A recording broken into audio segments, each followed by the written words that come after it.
Welcome back. South African arts legends are gathering in Sophiatown in Johannesburg this afternoon to share lessons on building a better Africa and a better world. This as part of commemorations for Africa Week leading up to Africa Day, which is this Friday, the 25th of May. Our reporter Ntakwana Gatane joins us now live for a bit more ahead of as part of these week-long commemorations. And Ntakwana, good afternoon to you. Just take us through the plan for these commemorations and who are some of the artists and other dignitaries that will be part of this. Well, good afternoon, Natasha. We are at the Trevor Huddleston Memorial Center here in Sophiatown. Now, you will know that the name Trevor Huddleston already speaks for itself. This is a man whom Nelson Mandela said did the most for South Africa. Now, we're here because the Department of Arts and Culture has brought together living legends. Now, the Living Legends Legacy Project is a project started by the department to honor these legends when they are alive. Now, the Minister of Arts and Culture, Nathi Mthethwa, has already spoken to welcome the guests here, and he said that it is sad that we are losing many of these people who have done so much for the country before we can honor them and tell them thank you before they pass on. And he says that as the department, they're therefore fast-tracking the process, and they have started a fund to ensure that they don't die paupers. And this fund is chaired by Welcome Msomi, who's here today, but it is deputy chaired by Letambulu. But those who are here today, Natasha, are Don Matera. He is a poet and writer who grew up in Sophiatown, by the way, before this place was evacuated of blacks and coloreds.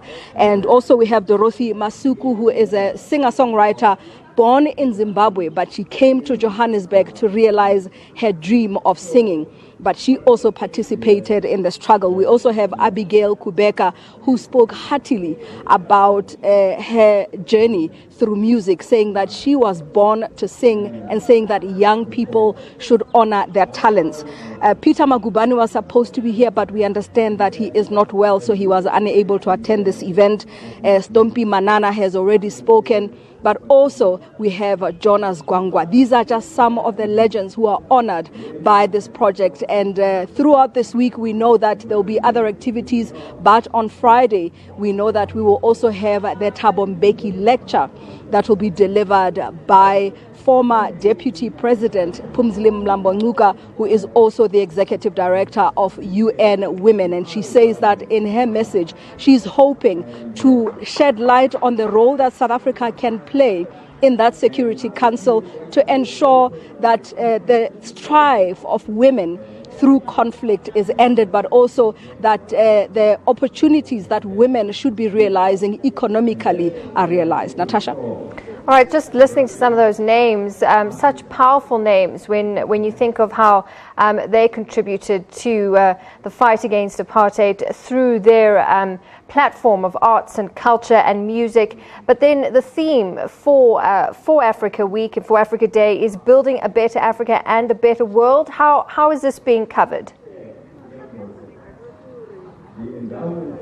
Well, from what Minister Mthethwa said, first of all, looking at this Living Legends Legacy Project, it is to ensure that Africans start to unite. He reminded us that, first of all, the continent did not even have borders before that Berlin conference, that we know that European nations decided which parts of Africa they would own for themselves. And as a result, the borders were then drawn, making the countries that we know today. And he says, as a result, Africans now treat each other like strangers. We call some Makwerekwera, he said, to indicate that we don't welcome them in our countries. And he says this needs to stop. Africans need to unite.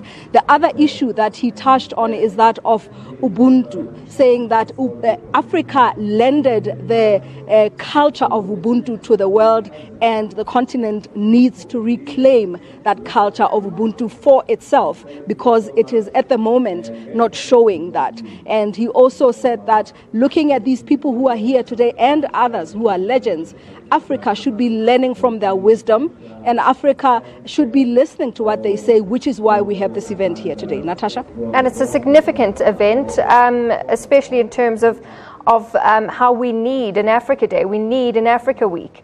What are people saying? What's some of the sentiment around what's going on there today?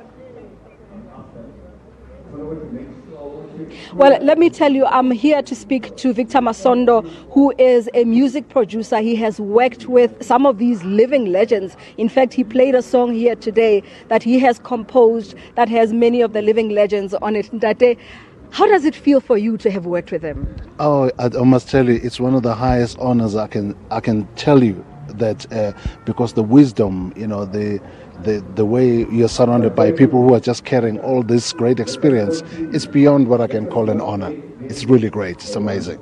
It's amazing. Now, from here on, what do you expect to be doing with them? Well, we've already done the song, so we're going to cut a video, busy finishing the video, so that we can show that to the people, because, the creativity of what they put into the music as such, it's amazing. But it's a song that from them as elders, addressing the whole thing, even of racism in the country. And for them, even the first thing that came, like Elder Don Matera, when he said, we must remember the words of our own Sobugwe, who said, there's only one race, the human race. So getting to really conscientize us as people in knowing that our true value comes from us recognizing the humanity part of us that makes us stronger beyond racial divide and things we put in as people. Well, there you have it, Natasha. That is Victor Masondo. He is a music producer, honored, he says, to have worked with many of these legends on a music piece that he made us listen to here today. But as he indicates, the other issue that the minister spoke about is that issue that is very much talked about at this moment, and that is femicide. The minister said it is so un-African that today we bring up children who kill their girlfriends, or boys who kill their girlfriends, and that as Africans that must stop. Natasha? Absolutely. Ntakwana, thanks very much for that update. Our Ntakwana Gatani live for us from Sophiatown in Johannesburg.